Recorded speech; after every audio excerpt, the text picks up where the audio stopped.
Meus irmãos, a graça e a paz de nosso Senhor e Salvador Jesus Cristo sejam com todos vocês. Quero mandar essa mensagem de hoje, da Palavra de Deus, mais uma vez, para a nossa edificação, crescimento, e que Deus esteja assim abençoando nossa vida pela Palavra dEle. Nossa oração é que o Senhor abençoe a todos nós, protegendo-nos, dando-nos coragem, nos abençoando nos momentos mais difíceis, que sejamos luz e sal neste mundo. E isso só pode ser pela obediência à palavra de nosso Senhor. E a minha oração, e sei que a dos irmãos também, é que a palavra do Senhor, como disse Paulo aos Tessalonicenses, tenha livre curso e seja assim glorificada e exaltada. Pois bem, queridos, nós falamos a semana passada sobre a vida de Pedro e hoje nós terminamos, pois na igreja estávamos dando esse estudo até a pandemia ter parado, e aí eu quis continuar quando voltasse, e aí nós estamos pregando amanhã na igreja, para os irmãos que estão podendo vir, mas para vocês que estão em casa será a mesma mensagem. E vimos a semana passada a queda de Pedro, o caminho da queda, onde Pedro caiu, e antes dele cair, ele teve alguns tombos que nós vimos a semana passada. Mas eu quero ver hoje a reação graciosa de Deus. Então o nosso tema é a reação graciosa do Senhor. E o texto encontra-se no Evangelho de Marcos, capítulo 16, do verso 1 ao 7, que diz da seguinte maneira: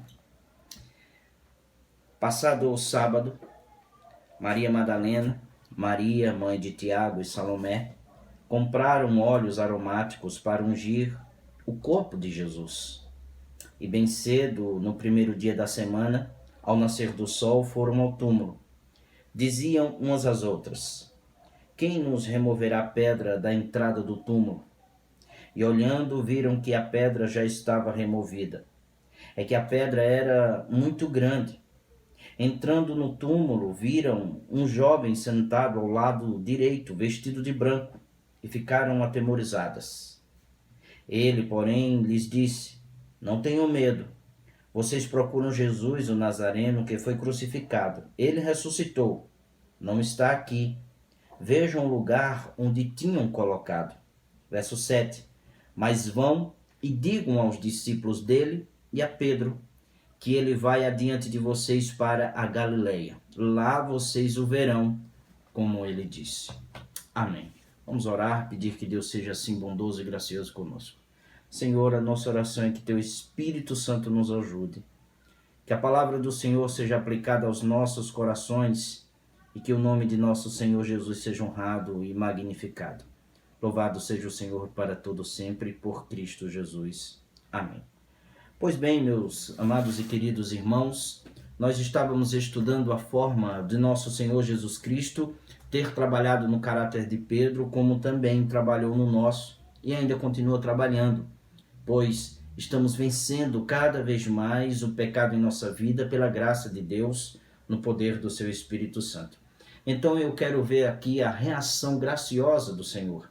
Lembrando que Pedro caiu a semana passada até ao ponto de chegar e negar o Senhor. E agora vamos ver a reação de nosso Senhor Jesus Cristo com respeito a essa queda de Pedro. Lembrando sempre que quando nós pisamos na bola com alguém, geralmente nós ficamos com a consciência pesada. Principalmente quando é uma pessoa que está muito próxima de nós e é muito querida a nós, muito cara a nós. E aí vem aquele sentimento de culpa pelo fato de termos pisado na bola com esta pessoa. Quem nunca passou por isso? Quem de nós nunca passou por um momento como esse?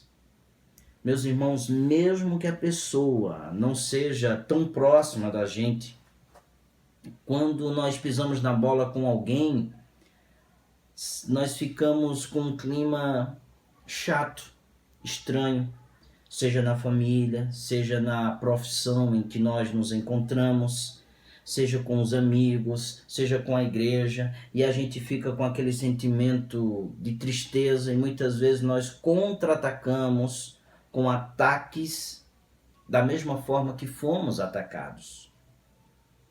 Geralmente quando nós estamos feridos, nós reagimos da mesma medida que as pessoas nos feriram. E às vezes nós ficamos calados, mas nos afastamos. E ficamos com aquele clima chato. Por isso que toda ação, ela tem uma reação. Inclusive, queridos, nos nossos relacionamentos.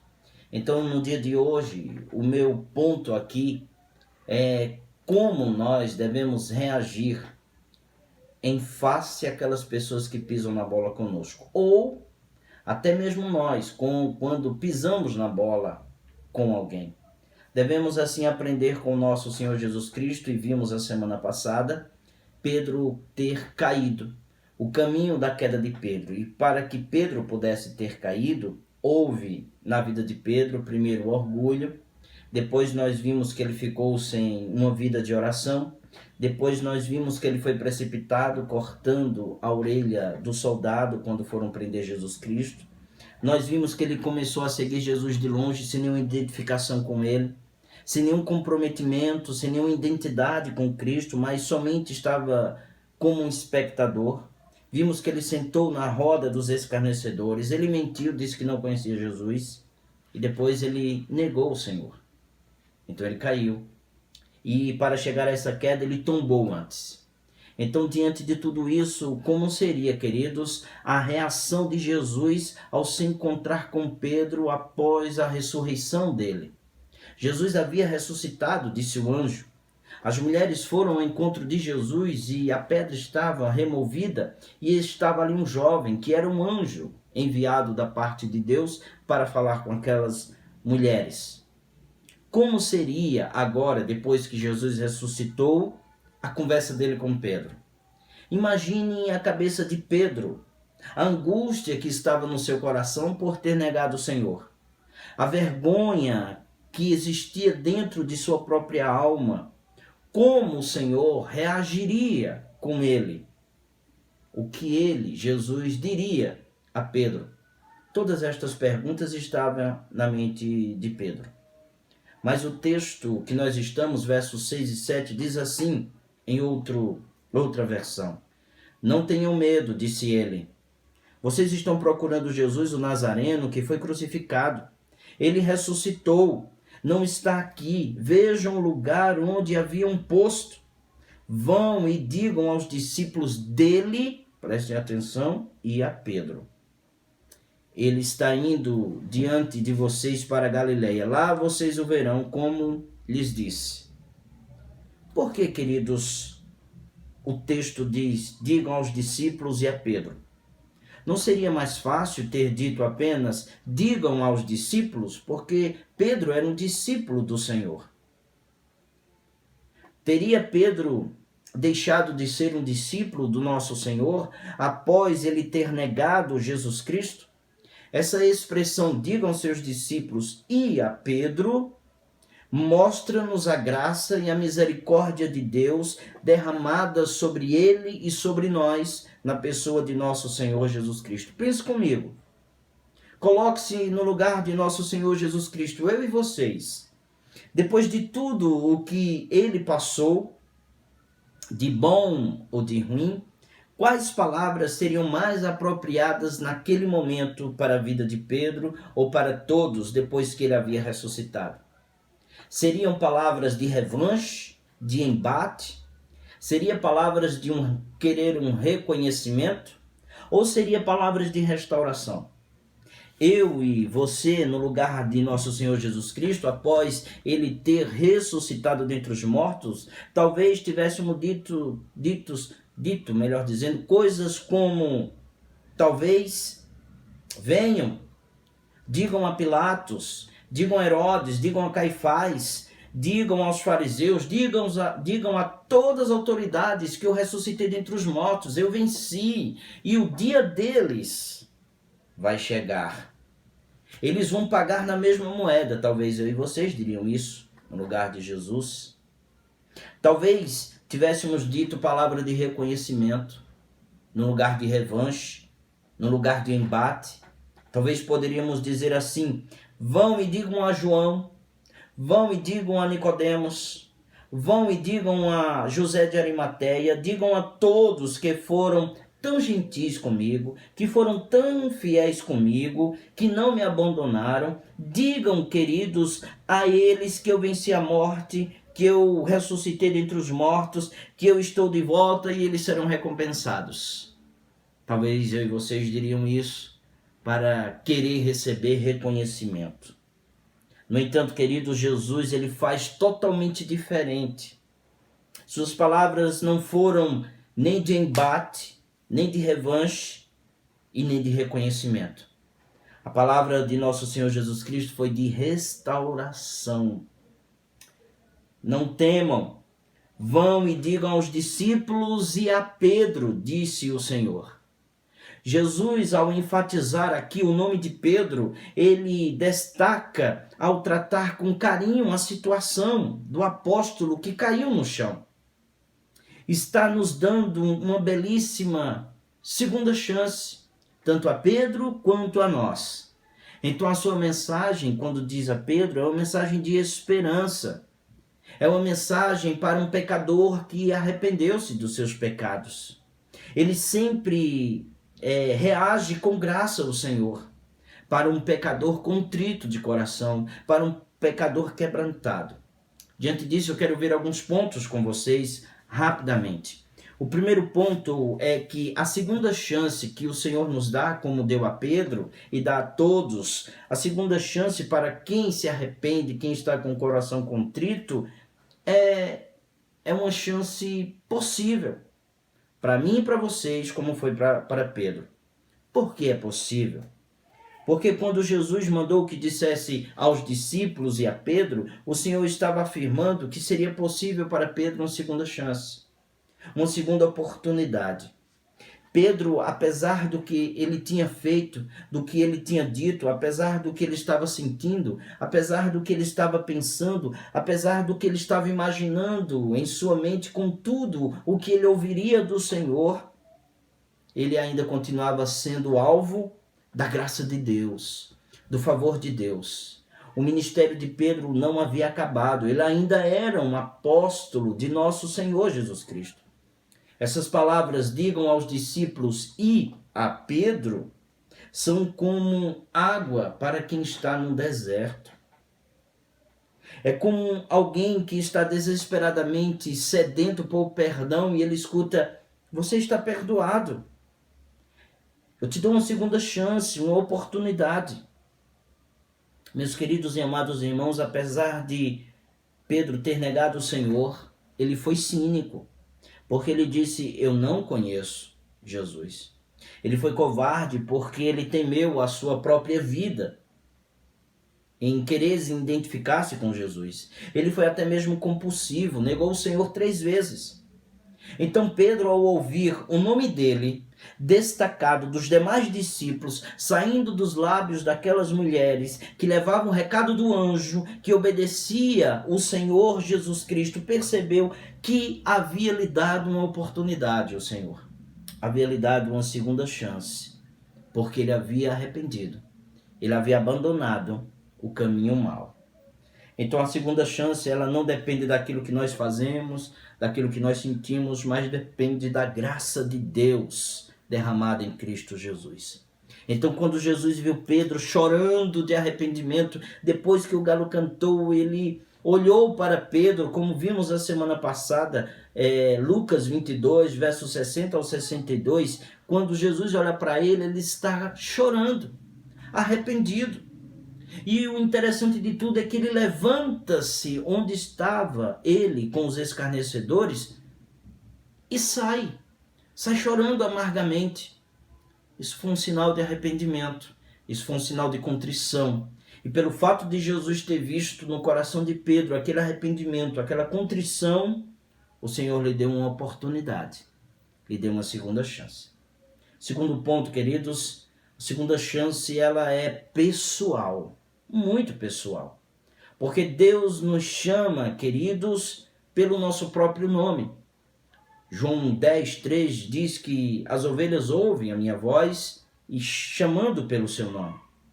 Tanto é assim que quando Jesus estendeu a mão para Pedro, que estava ali caído, dando a ele uma segunda oportunidade, ele chamou Pedro pelo nome. Diga aos discípulos e a Pedro.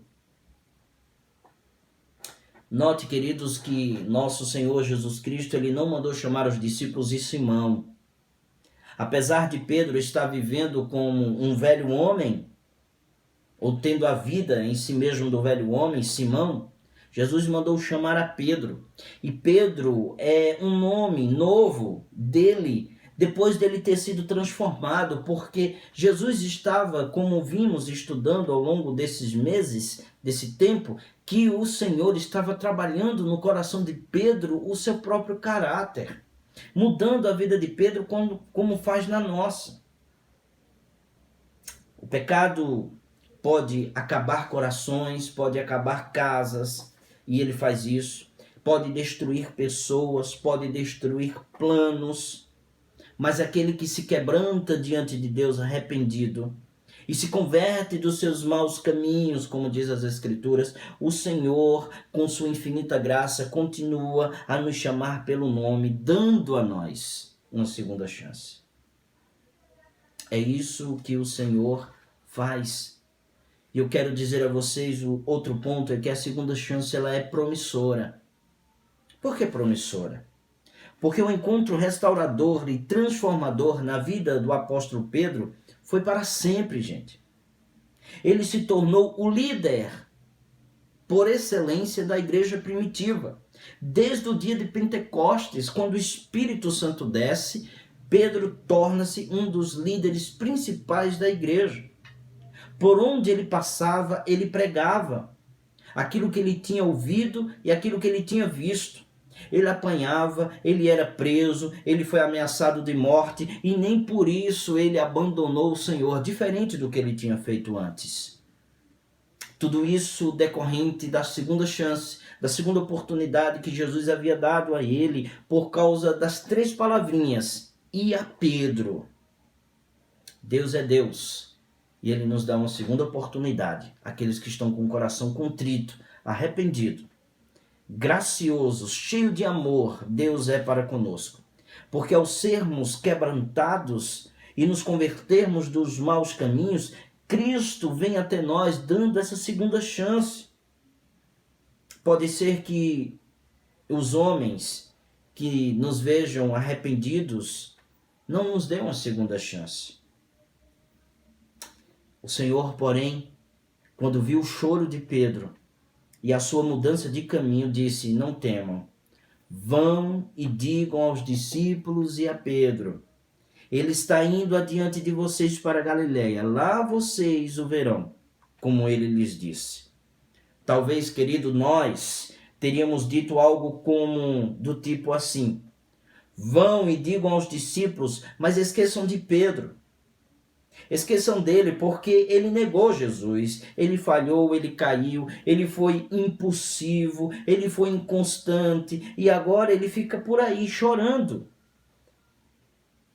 Avisem somente aos discípulos, esqueçam Pedro. Graças que Cristo não é como nós, Cristo é diferente. Sempre há uma segunda chance, uma oportunidade para quem se arrepende e se converte. O Senhor dá a chance promissora. Por que promissora? Porque Deus é muito gracioso conosco. Isso está na história das Escrituras e na história da igreja. Por exemplo, Jó sofreu muito, caiu em desespero, mas ele foi restaurado. Ele foi machucado, mas depois ele foi curado. Seu estado final foi melhor do que o primeiro. Abraão mentiu, mas depois ele foi conhecido como o amigo de Deus. Jonas correu da obra missionária que Deus havia lhe dado, como nós já estudamos, o livro de Jonas. Mas Deus lhes deu uma segunda chance. E através daquele homem foi promovido o maior avivamento da história na cidade de Nínive. Davi caiu em adultério, planejou a morte de alguém, mas depois se arrependeu e se converteu do mau caminho. Deus então fez ele um homem segundo o seu coração. Tomé duvidou da ressurreição de nosso Senhor Jesus Cristo. Exigiu que deveria tocar em Cristo para poder crer, mas depois conta-nos a tradição e a história da igreja que ele foi martirizado na Índia, enquanto ele pregava o evangelho da ressurreição de Jesus. Tiago e João, queridos, a princípio eram egoístas e estavam disputando entre si quem seria o maior ou o primeiro no reino dos céus. Mas no final, um deles morreu martirizado e o outro morreu exilado e nos entregou o livro de Apocalipse. João, a princípio, ser chamado filho do trovão, impetuoso daquela forma, depois foi chamado de o discípulo do amor. João Marcos, que havia iniciado uma obra missionária juntamente com Paulo e Barnabé, abandonou eles. Abandonou tanto Paulo como Barnabé, o campo missionário, de maneira até mesmo covarde, podemos dizer assim, porque nós somos assim. Mas depois ele foi encorajado por Barnabé, retornou à obra missionária, foi um abençoador na vida de Paulo e foi orientado por Pedro para escrever o Evangelho de Marcos, o seu próprio Evangelho. Pedro, como vimos, a princípio negou Jesus, mas foi restaurado e foi um dos líderes da igreja primitiva. Em Cristo Jesus, todos nós podemos ter, queridos, a segunda chance, uma segunda oportunidade. Essa segunda oportunidade, ela é promissora. Podemos ser muito melhores do que no início, graças a Deus que Ele é bondoso conosco. E é por isso que eu quero chamar vocês, e a mim também, para que a nossa reação quanto àqueles que pisam na bola conosco, ou vice-versa, seja uma reação graciosa. E a pergunta é: como você descreveria o seu estado neste momento, hoje? Como está a sua vida? O que você fez? Você deseja alguma segunda chance da parte de Deus ou de alguém? A segunda chance, ela é possível porque basta arrepender-se e se converter do mau caminho. A segunda chance, ela é pessoal porque o Senhor nos chama pelo nome e nos conduz graciosamente para a sua presença. E nos chama pelo nome. A segunda chance, queridos, ela é promissora, porque Deus faz de você alguém muito melhor do que você foi ontem. Deus é bondoso. Além de tudo isso, Deus trata conosco e nos melhora, porque Ele, como trabalhou na vida de Pedro, trabalha na nossa. E aqui eu quero trazer 3 aplicações para a minha vida e para a sua. Como você reage com aqueles que pisam na bola com você? Havendo arrependimento e conversão de caminhos, Jesus nos ensina a reagir de maneira graciosa e amorosa, porque nós também recebemos da parte do Senhor essa graça, a dádiva da segunda oportunidade. Como você resolve os conflitos causados por você? Jesus nos ensina a pedir perdão, fazer conversão e proporcionar restituição. Terceiro, como você responderá ao convite que Deus fez para você hoje, agora, nesse momento? Arrependa-se e creia. Reconcilie-se com Deus e viva para um ministério de reconciliação, anunciando sua palavra, anunciando a vida em Cristo e fazendo com que você mesmo viva em reconciliação com o Senhor cada vez que falhar e fale para os outros que Deus é gracioso para com elas. Você acha que não consegue? Realmente. Sozinho você não consegue. Mas pela graça de Deus você pode fazê-lo. Isso só pode ser feito por causa de nosso Senhor Jesus Cristo. Que Deus possa abençoar a sua vida e a minha. Que a graça de nosso Senhor esteja com todos nós. Em nome dele e para a glória dele. Amém.